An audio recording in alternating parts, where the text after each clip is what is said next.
Margarita Beatriz Luna Ramos es licenciada en Derecho por la Universidad Nacional Autónoma de México, con maestría en la División de Estudios Superiores y doctorado en Derecho por la Universidad Nacional Autónoma de México. La doctora Margarita Beatriz Luna Ramos cursó la especialidad en Derecho Constitucional y Administrativo, la especialización judicial en el Instituto de Especialización Judicial del Consejo de la Judicatura Federal y está especializada en Derecho Angloamericano en la Universidad de Austin, Texas. Por su trayectoria, ha obtenido el Premio Nacional de Jurisprudencia 2012 y mereció el doctorado honoris causa por la Universidad Autónoma de San Luis Potosí. Ha escrito textos en The George Washington International Law Review y desde febrero de 2014 es editorialista en el periódico El Universal.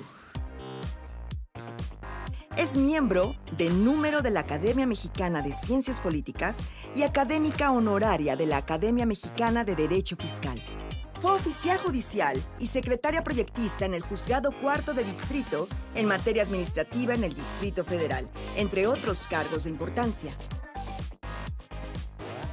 El tema a desarrollar por la doctora Margarita Beatriz Luna Ramos es Reforma Constitucional, DOF 27 de mayo de 2015, creación del Sistema Nacional Anticorrupción.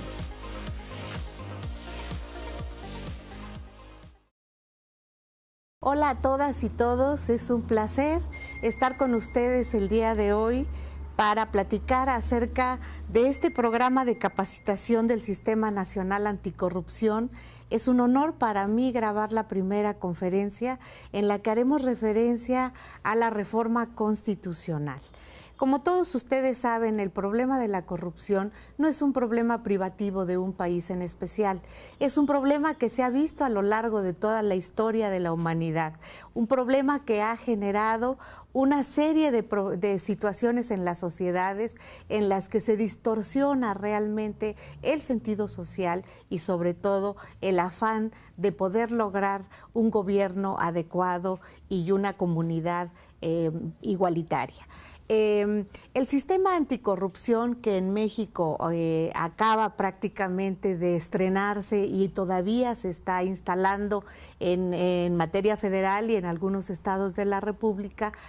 como todos ustedes saben, obedeció a que en el inicio de este régimen, del actual régimen de gobierno, en el Pacto por México, se estableció como promesa de campaña incluso el llevar a cabo ciertas reformas estructurales. Entre ellas se dieron las reformas en materia de corrupción, en materia de transparencia y acceso a la información, y esto se vio cristalizado hasta 2015, cuando se llevó a cabo la reforma a la Constitución en esta materia, en la que se reformaron 14 artículos constitucionales. Estos 14 artículos constitucionales crearon lo que ahora conocemos como el Sistema Nacional Anticorrupción. ¿Por qué Sistema Nacional Anticorrupción? Bueno, primero que nada, la idea de nuestro país es tratar de prevenir, detectar y sancionar los problemas de corrupción. Como todos ustedes saben, la corrupción es una lacra que erosiona a cualquier sociedad. Y esta lacra que erosiona a las sociedades no solamente nos lastima desde el punto de vista ético y moral, sino que tiene repercusiones muy importantes en materia económica. Los estudios que se han realizado a nivel internacional y las mediciones que se hacen en ese sentido van colocando a los países que tienen mayor índice de corrupción precisamente como uno de los países que tienen menos posibilidades de desarrollo y de crecimiento. Por esta razón, el combate a estas circunstancias es muy importante para los gobiernos de todos los países del orbe. En estas circunstancias, nuestro país no ha salido realmente muy beneficiado en los estudios internacionales que la OCDE y algunos otros organismos de carácter internacional han realizado. Y esto es precisamente precisamente lo que el Pacto por México trató de lograr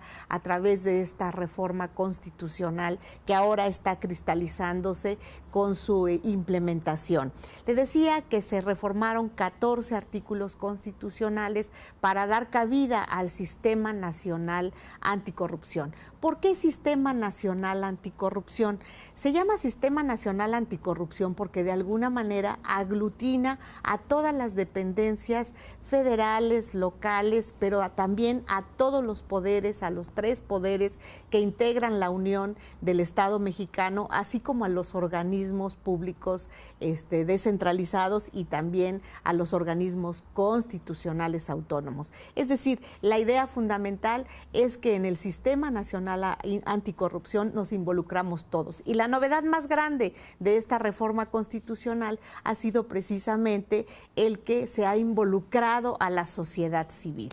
Y esto tiene una repercusión realmente importante porque recordarán ustedes que cuando nosotros hablábamos con anterioridad de la responsabilidad del uso de los recursos públicos, pues considerábamos que solamente estaban involucrados las autoridades que tenían bajo su cargo el manejo de estos recursos. Sin embargo, en la actualidad,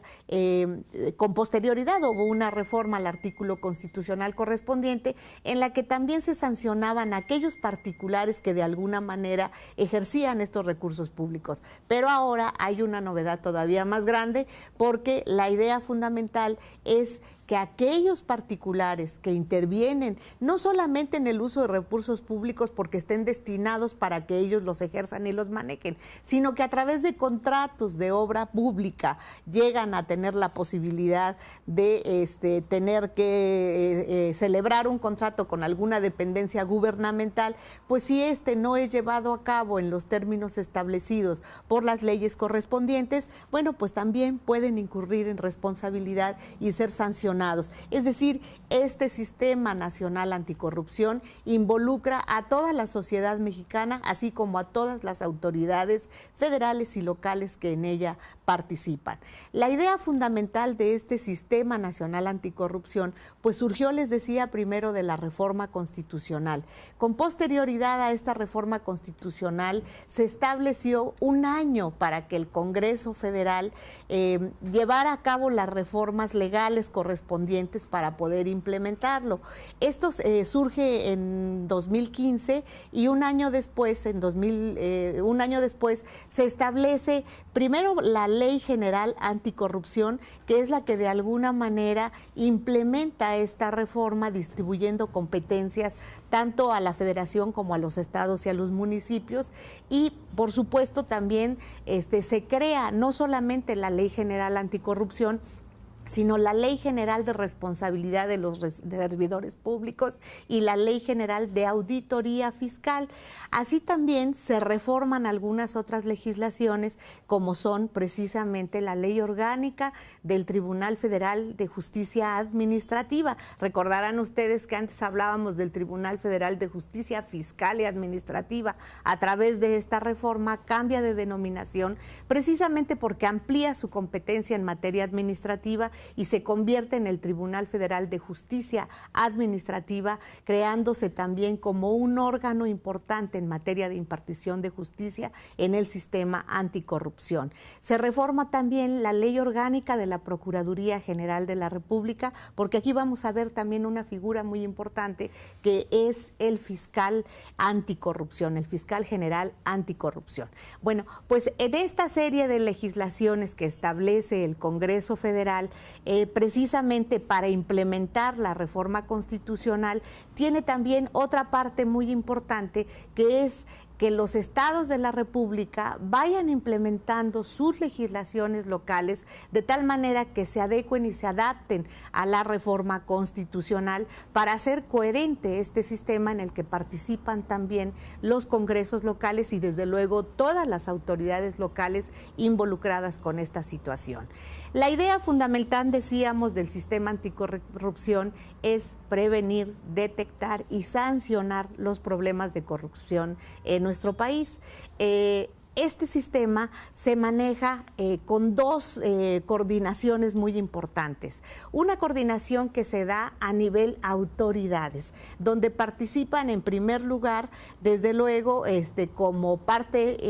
integral de este sistema de coordinación anticorrupción, el Auditor Superior de la Federación, el representante, o podríamos decir el secretario, que ahora es de la función pública, pero que en un momento dado pudiera llegar a tener una denominación diferente, pero en la actualidad el secretario de la función pública sigue teniendo, o secretaria, en este momento lo es una secretaria, llega a tener una función importante en materia de anticorrupción y forma parte de este comité de autoridades que de alguna manera, comité coordinador anticorrupción de autoridades. Decíamos el auditor superior, la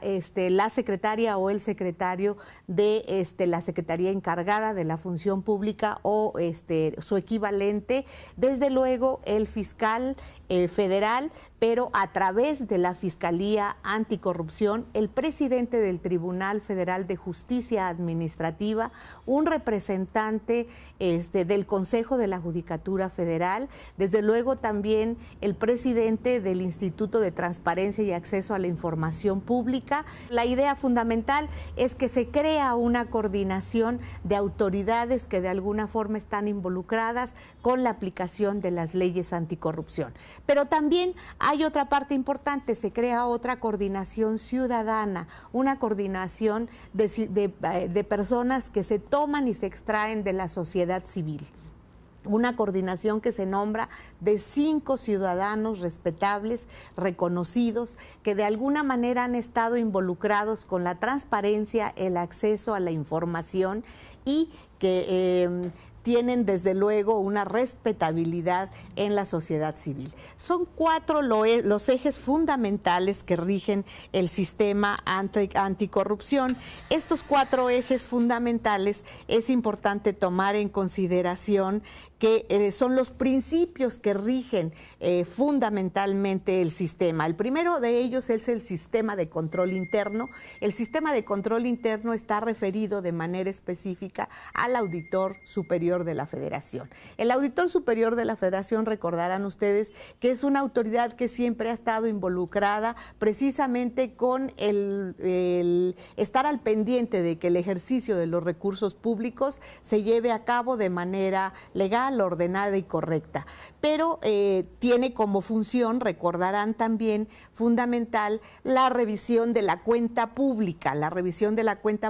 que implica que todas las autoridades tienen que rendir una cuenta del ejercicio en cada ejercicio fiscal que se presenta, y de esta manera la Auditoría Superior de la Federación tiene la posibilidad de auditar este ejercicio fiscal, esta cuenta pública anualmente. Y aquí hay una reforma muy importante que debe mencionarse. El Auditor Superior de la Federación ahora ya no tiene en su competencia el principio de anualidad que antes tenía para la revisión de la cuenta pública. Recuerden ustedes que con anterioridad la revisión de la cuenta pública era solamente del ejercicio inmediato anterior. Ahora no, el Auditor Superior de la Federación puede revisar, si es que no ha prescrito, cualquiera de las cuentas que en un momento dado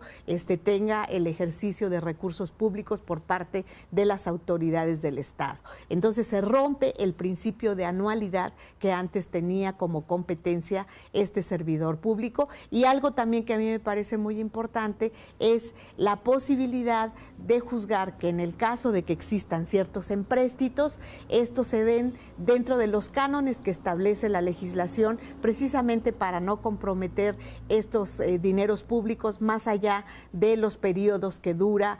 la autoridad en su ejercicio. Otro de los principios que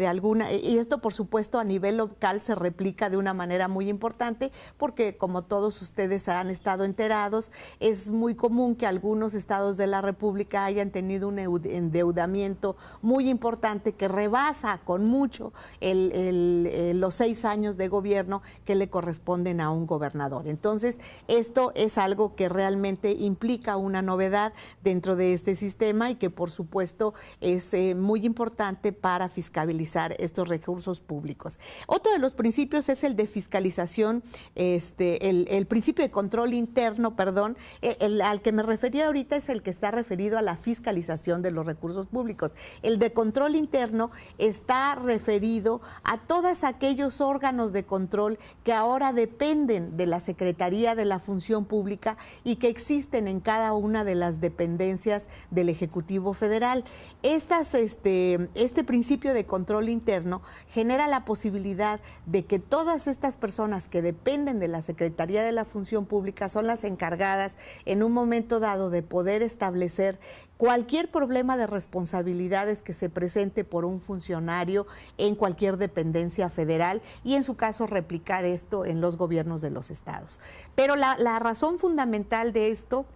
radica en que ahora, si se trata de una falta no grave, las personas que forman parte de estos órganos internos de control pueden sancionar. Sin embargo, o puede sancionar el superior jerárquico. Sin embargo, si se trata de una falta grave, solamente son instructores del procedimiento y la determinación de la sanción pasa a otro órgano al que ahora nos vamos a referir, que es precisamente el principio de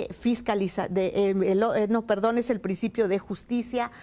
administrativa. El Tribunal Federal de Justicia Administrativa adquirió una competencia importante en materia anticorrupción. Con motivo de esta reforma se creó una sección más en la Sala Superior del Tribunal de Justicia Fiscal y Administrativa. Esta sección de la Sala Superior del Tribunal de Justicia Administrativa se integra de 3 magistrados que van a determinar en un momento dado de las instrucciones que lleven a cabo tanto el Auditor Superior de la Federación como los órganos internos de control de la la función pública, alguna determinación de una posible falta grave en la responsabilidad de los funcionarios públicos. Si se trata de la detección de una posible falta grave, entonces quien va a determinar la sanción es precisamente el Tribunal Federal de Justicia Administrativa a través de esta sala y de los órganos que se establecen a nivel regional, es decir, de los magistrados locales y de los magistrados que integran la sala superior determinarán las sanciones. Y por último, también se crea el cuarto eje de este sistema, que es precisamente la Fiscalía Superior. Recuerden ustedes que hubo una reforma relativamente importante en la Constitución hace poco tiempo, en la que se convierte al Procurador General de la República en el Fiscal General de la República. Y esta es una transición que apenas se dará, pero al final de cuentas la idea fundamental es que en materia anticorrupción también existe un fiscal general en materia anticorrupción. ¿Para qué? Precisamente para la persecución especializada de los delitos en materia de corrupción de servidores públicos o en materia de corrupción de particulares que se vean involucrados en el ejercicio de estos dineros. Estos son los 4 ejes fundamentales que de alguna manera rigen este sistema anticorrupción. La idea fundamental del sistema es que se haga, les decía, de manera totalmente integral en la que se involucra cada uno de los niveles de gobierno de nuestro sistema jurídico. Esta reforma que se da en materia constitucional y que de momento se ha estado estableciendo a través de la reforma de las leyes generales y de las leyes federales establecidas por el Congreso de la Unión, se va a replicar también en los gobiernos de los estados. La idea fundamental es que cada uno de los congresos estatales hará lo propio para legislar en esta materia, para que en un tiempo perentorio se establezca también este sistema nacional anticorrupción a nivel estatal y a nivel municipal. La idea fundamental es que todo nuestro sistema jurídico quede realmente integrado a este sistema para que tenga realmente una repercusión en el sentido de tener eficacia, efectividad en la prevención, en la detección, pero sobre todo en la sanción de los delitos o de las faltas que se den en materia de responsabilidad de funcionarios. Pero les decía, la gran novedad es precisamente el hecho de que este sistema involucra ahora también a la sociedad civil. También involucra a la sociedad civil, primero a través de este comité ciudadano que ya hemos mencionado, que de alguna manera tiene también competencia para establecer pues coordinación con el otro comité de autoridades que se ha establecido como el sistema anticorrupción, para que entre ambos se puedan coordinar para establecer en un momento dado políticas públicas en materia de prevención, detección y sanción de las faltas de los funcionarios públicos. Se establezcan también los sistemas necesarios para prevenir. Fíjense que algo que para mí es muy importante en esta reforma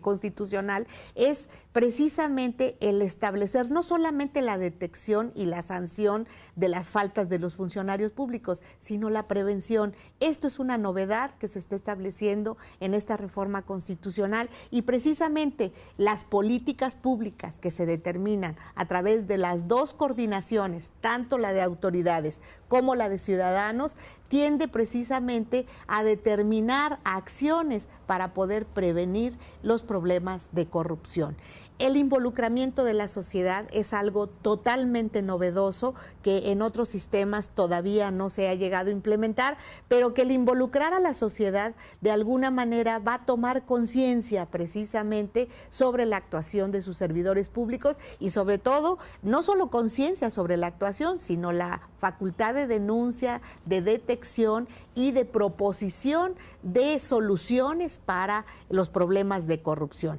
Pero les decía que otra cuestión novedosa en materia de particulares es precisamente el involucramiento que se ha hecho de ellos en materia de contratación pública. Les decía, con anterioridad se establecía únicamente la sanción de particulares que por alguna razón se les otorgaba algún patrimonio público, algún dinero público que ejercían y que, bueno, de alguna manera al ejercerlo pues tenían que responder por él. Ahora no solamente es eso, sino que como particulares llegan a tener una contratación con cualquier entidad federal, estatal, municipal, en el momento en que no se lleve a cabo de acuerdo a lo que la ley respectiva establece y llegue a entenderse que hay un problema de corrupción, por ejemplo, que no se lleva a cabo una licitación en los términos debidos, bueno, pues ahí puede haber una sanción también para el particular, y es decir, este particular puede ser una persona moral que efectivamente como tal se podría decir que no puede ser sancionada. No, pues en este caso se establece, sí se sanciona también a las personas morales, no es precisamente a la empresa como tal, pero sino a las personas que la integran, pueden ser acreedoras a una sanción, y además estas sanciones van también a la inhabilitación, a la amonestación, a la suspensión, incluso como empresas, para poder contratar con el gobierno. Pues la idea fundamental de este sistema ha sido de manera específica, creo yo, desde el momento en que se creó en el Pacto por México, tratar de solucionar los problemas que a nuestro país aquejan y darle a una mayor competitividad, una imagen hacia el exterior en el que la inversión extranjera pueda venir a nuestro país y pueda en un momento dado, sin desconfianza, poder invertir en México y darle a nuestro país un mayor desarrollo. Esa es la idea fundamental de una reforma anticorrupción en la que se pretende sobre todo tener un país más democrático, un país más transparente, pero sobre todo un país más ético. Muchísimas gracias.